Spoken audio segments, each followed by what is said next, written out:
ఈరోజు వచ్చేసరికి అయితే మార్నింగ్ రొటీన్ వీడియో అయితే మీతో షేర్ చేసుకుంటున్నాను. బయట ముగ్గేసుకొని ఇంక కిచెన్‌లోకి అయితే వచ్చాను. నేనైతే ఈ దోస బ్యాటర్ 2 ఇన్ 1 లాగా అయితే ప్రిపేర్ చేసుకున్నాను. దీంతో అయితే మనం దోసలు వేసుకోవచ్చు, అలాగే ఇడ్లీ కూడా పెట్టుకోవచ్చు. ఈరోజు అయితే నేను 2 ఎలా చేసుకోవాలో చూపిస్తాను. ఫస్ట్ మనం దోస బ్యాటర్‌ని ఎలా ప్రిపేర్ చేసుకోవాలి అంటే, ఫస్ట్ అయితే నేను 1 కప్పు రేషన్ బియ్యం అయితే తీసుకున్నాను. దాంట్లోకి 2 కప్పులు సాయిగుళ్ళు అయితే తీసుకున్నాను. హాఫ్ కప్ అయితే రాగులు తీసుకున్నాను. హాఫ్ కప్ అయితే జొన్నలు తీసుకున్నాను. హాఫ్ కప్ అయితే సజ్జలు తీసుకున్నాను. ఇవన్నీ బాగా ఒక 6 అవర్స్ నానబెట్టేసిన తర్వాత అయితే మనం అయితే గ్రైండ్ చేసేసుకోవాలి. గ్రైండ్ చేసేసుకొని మనం బయట ఒక 2 అవర్స్ ఫర్మెంట్ చేసుకొని మిగతా అంతా నేనైతే ఫ్రిడ్జ్లో పెట్టేసుకుంటున్నాను. ఇంకా మార్నింగ్ అయితే నేనైతే ఈరోజైతే 2 ప్లేట్స్ ఇడ్లీ ఒక ఆనియన్ దోశ కూడా వేసేసాను. అవి కూడా మీరు వీడియోలో చూస్తూ ఉండండి. సో స్టవ్ మీద అయితే ఇడ్లీ పెట్టేశాను. నిన్నైతే ఫ్లిప్కార్ట్లో అయితే గ్రాసరీస్ అయితే కొన్ని వచ్చాయి. అవేంటి అనేది మీతో షేర్ చేసుకుంటాను. వీడియోని స్కిప్ చేయకుండా చూస్తూ ఉండండి.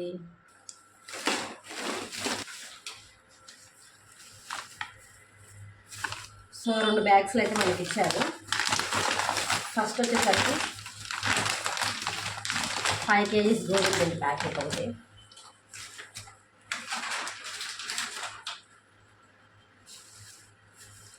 ప్యాకింగ్ అయితే బాగా చేశారు, ఎక్కడ డ్యామేజ్ అవ్వకుండా ఇవైతే పెట్టేశారు లోపల, బాగుంది. నెక్స్ట్ అయితే ఇవైతే తీసుకున్నాము. నిన్ననే ఓపెన్ చేసి నైట్ వచ్చినాయి, తినేసాము కొన్ని అయితే, చాలా బాగుంది.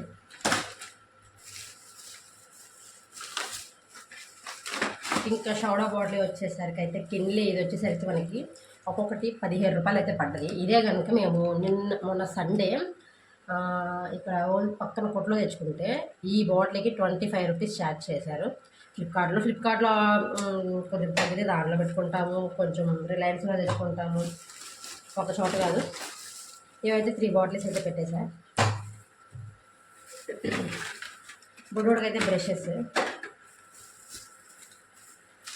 ఇంకపోతే 2 లీటర్స్ ఆయిల్ అయితే తీసుకున్నాము. రైస్ బ్రాన్ ఒకటి, ఫ్రీడమ్ ఒకటి, ఇంకొకటి సోయా చంక్స్ ఒకటి, బఠానీ వచ్చేసరికి ఒక కేజీ ప్యాకెట్ అయితే తీసుకున్నాను, వైట్ బఠానీ. వచ్చేసరికి ఇదేమో రాక్ సాల్ట్, ఇది వచ్చేసరికి మనకి 18 రూపాయలు పడింది. సో ఇవాళ రేట్ అయింది. ఇంకోటి అయితే ఆశీర్వాద్ సాల్ట్ అయితే ఇది డ్యామేజ్ వచ్చింది, ఇంకైతే రిటర్న్ పెట్టదలుచుకోలే. సో సాల్టే వాడేసుకుందాం. ఆయిల్ ఏమన్నా పెడితే ప్రాబ్లం, కానీ ఇంకే సాల్టే అని చెప్పేసి ఉంచేసుకున్నాము. ఇండక్షన్ స్టవ్ గురించి అయితే చెప్పాలనుకుంటున్నాను. ఈ ఇండక్షన్ స్టవ్ తీసుకొని నేను దాదాపు 2.5 years అవుతుంది. అప్పటి నుంచి ఇప్పుడు కూడా చాలా బాగా వర్క్ అవుతుంది. పాలైనా, ఇడ్లీ అయినా, దోశలైనా, కర్రీస్ అయినా నేను దీని మీద చేసుకుంటాను. చాలా బాగుంటుంది. మారటం కానీ, ఎక్కువ హీట్ రావడం కానీ, షాక్ రావడం కానీ ఏమీ లేదు. చాలా బాగా వర్క్ అవుతుంది. మీకు ఎవరికన్నా కావాలంటే లింక్ అని కామెంట్ చేయండి. సరే, ఇంకైతే చట్నీ అయితే చేస్తాను. వీడియో అయితే చూస్తూ ఉండండి. ఆయిల్ ప్యాకెట్స్ కూడా చాలా బాగా ప్యాకింగ్ ఇచ్చారు, ఎక్కడ పగిలిపోకుండా.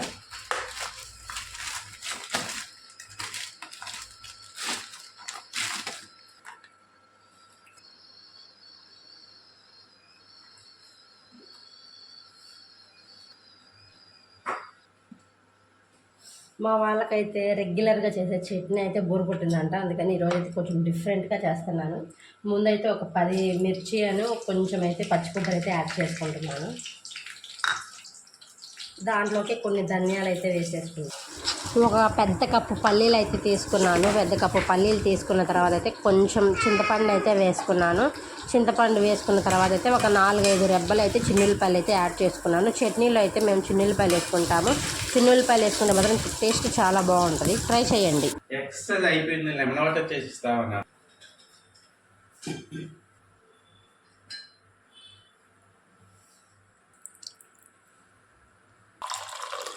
సుబ్బు,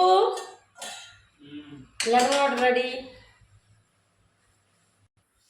నిద్ర సరిపోలేదా? ఇంకలే బ్రష్ చేద్దాంలే, లేమా? అయ్యా లే, టైం చూడండి, ఎంత అయిందో. దాదా బ్రష్ చేద్దా. నాకొద్దుమా, నువ్వు నాకు ఇది పేస్ట్ వేస్తాయి. కొంచెం పేస్ట్ వేసుకొని ఇట్లా, కొంచెం ఎక్కువ వేసుకోకూడదు. ఇంకే వాటర్ ఈ చూపించు, ఈ ఇటు చూడు, ఇటు చూడు.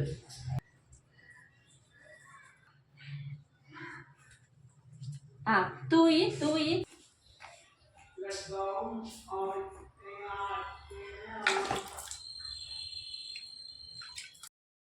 రోజైతే పవన్కి ఫస్ట్ డే బ్రష్ చేయించాను. అందుకే ఒక వీడియో క్లిప్ అయితే తీసుకుంటున్నాను. వాడు మెమోరీస్గా రేపు ఫ్యూచర్లో చూసుకోవడానికి ఉంటాయి అని చెప్పేసి. ఇంకా ఫస్ట్ అయితే నేను ఇడ్లీ పెట్టేశాను కదా, అదే బ్యాటర్తో అయితే నేను దోశలు అయితే వేసి చూపిస్తున్నాను మీకైతే. ఆనియన్ దోశ అయితే వేసాను. అదైతే సింపుల్, అందరు తెలిసిందే. ఒక ఆనియన్ అయితే సన్నగా చాప్ చేసుకొని దాని మీద వేసుకొని కొత్తిమీర కరివేపాకు కూడా వేసుకొని, నల్లకారం అయితే ఊరి నుంచి అమ్మ పంపిస్తుంది, అది కూడా వేసేసుకున్నాను. మేమైతే ఎక్కువ చపాతీలోకి కానీ దోశల్లోకి కానీ నెయ్యి వాడతాను. ఇంకా ఆనియన్ దోశ అంటే ఎక్కువ నూనె అయినా వేసుకోవచ్చు, అలాగే నెయ్యి అయినా వేసుకోవచ్చు. ఆనియన్ దోశకి ఎక్కువ వేస్తేనే టేస్ట్ బాగా వస్తుంది. సో మనం రెడ్ కలర్లో ఫ్రై చేసుకున్న తర్వాత అయితే ప్లేట్లో పెట్టేసి మా వారికి అయితే ఇంకా ఆఫీస్ టైం అవుతుందనేసి టిఫిన్ అయితే ఇచ్చేసాను. వీడియో స్కిప్ చేయకుండా చూడండి, మంచి మంచి రెసిపీస్ అయితే ఉంటాయి. ఇంకా పవన్కి స్నానం చేయించి నేనైతే మళ్ళీ కిచెన్లోకి వచ్చేసి ఫుడ్ అయితే ప్రిపేర్ చేస్తున్నాను. ఈరోజు అయితే మీకు మంచి రెసిపీ అయితే షేర్ చేసుకుంటున్నాను. మామిడికాయ పప్పు అయితే చేసుకుంటున్నాను. ఇప్పుడు ఫస్ట్ అయితే ఒక కప్పు పెసరపప్పు అయితే తీసుకున్నాను. దాంట్లోకి 2 పెద్ద సైజు టమాటా తీసుకొని కొన్ని అయితే పచ్చిమిర్చి కూడా యాడ్ చేసేసుకుంటున్నాను. దాంట్లో అయితే నేను చిన్న మామిడికాయ ఒకటి కట్ చేసుకొని వేసుకొని కొంచెం పసుపు అయితే యాడ్ చేసుకొని కొంచెం వాటర్ కూడా వేసేసుకున్నాను. వేసేసుకున్న తర్వాత దాన్ని అయితే నేను కుక్కర్ మూత పెట్టేసి ఇండక్షన్ స్టవ్ మీద అయితే 3 విజిల్స్ అయితే పెట్టాను. ఇంకా పప్పు అయితే ఉడికిపోయింది. నేనైతే మూత తీసుకొని దాన్ని అయితే మెత్తగా స్మాష్ చేసుకున్నాను. ఇంతాకలు దాంట్లో వేసిన జీడి కూడా ఇప్పుడైతే తీసేసుకుంటున్నాను. తీసుకున్న తర్వాత అయితే కొంచెం సాల్ట్ వేసుకొని ఇంకొకసారి స్మాష్ చేసేసుకొని పక్కనైతే పెట్టేసుకుంటున్నాను. ఇప్పుడైతే నేనైతే పోపు పెట్టేసుకుంటున్నాను. పోపు అయితే ఆయిల్ హీట్ ఎక్కిన తర్వాత పోపు దినుసులు మొత్తం వేసుకొని ఒక పెద్ద సైజు ఆనియన్ అయితే సన్నగా చాప్ చేసుకొని దాంట్లోకి అయితే యాడ్ చేసేసుకున్నాను. కొంచెం అయితే కరివేపాకు కూడా వేసుకొని గోల్డెన్ కలర్ వచ్చినంత వరకు అయితే ఫ్రై చేసేసుకున్నాను. ఇప్పుడైతే అవి అయితే బాగా ఫ్రై అయిపోయాయి. ఫ్రై అయిపోయిన తర్వాత అయితే నేనైతే ఆ పోపు అయితే పక్కన పెట్టేసుకున్నాను. ఆ పోపు పక్కన పెట్టేసుకొని ఇప్పుడైతే మనం ఎనుపు పెట్టుకున్న పప్పు అయితే పక్కన పెట్టాం కదా, ఇదైతే స్టవ్ మీద పెట్టేసుకొని ఇంతకలా మనం ఏదైతే పోపు పెట్టుకున్నామో అదైతే ఈ పప్పులోకి అయితే యాడ్ చేసేసాను.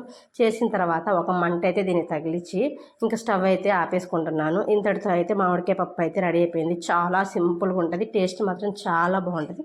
ట్రై చేయండి.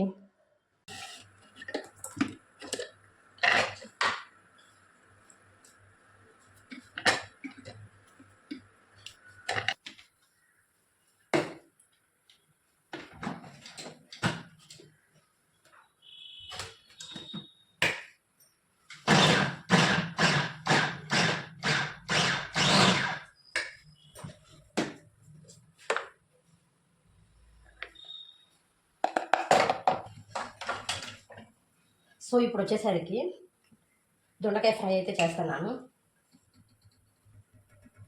కొంచెం అయితే బాండీలోకి ఆయిల్ వేసుకుంటున్నాను.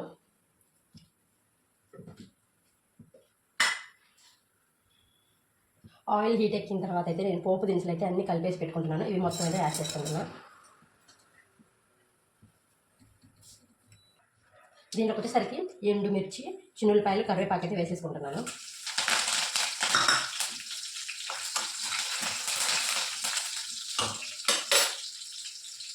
చాపర్లో చాప్ చేసుకున్న దొండకాయలు అయితే వేసేసుకుంటా. దీంట్లో ఒకసారి పెట్టుకుని సాల్ట్ అయితే వేసుకుంటున్నాను. సాల్ట్ వేసుకుంటే కనుక తొందరగా మగ్గిద్ది. అలాగే కొంచెం అంటే పసుపు అయితే యాడ్ చేసుకుంటున్నాను. దొండకాయలు అయితే బాగా ఆయిల్లో మగ్గిపోయాయి. ఇప్పుడైతే నేనైతే మూత తీసుకొని బాగా అయితే వాటిని కలబెట్టేసుకుంటున్నాను. నేనైతే ఫ్రై ఐటమ్స్ వరకు అయితే నేనైతే ఒక కారపొడి అయితే రెడీ చేసుకుంటున్నాను. ఇప్పుడైతే నేను మిక్సీ జార్లోకి కారము, చిన్నుల్లిపాయలు, ఎండు కొబ్బరి అయితే వేసేసుకొని మిక్సీ పట్టుకొని ఇవైతే ఫ్రై కర్రీస్కి అయితే వేసేసుకుంటాను. ఇప్పుడు దీనిలో కూడా అదే వేసుకుంటున్నాను. దొండకాయ కర్రీ అయితే రెడీ అయిపోయింది. వీడియో నచ్చితే కనుక లైక్ చేయండి, షేర్ చేయండి, సబ్స్క్రైబ్ చేసుకోండి. ఉంటాను. బాయ్.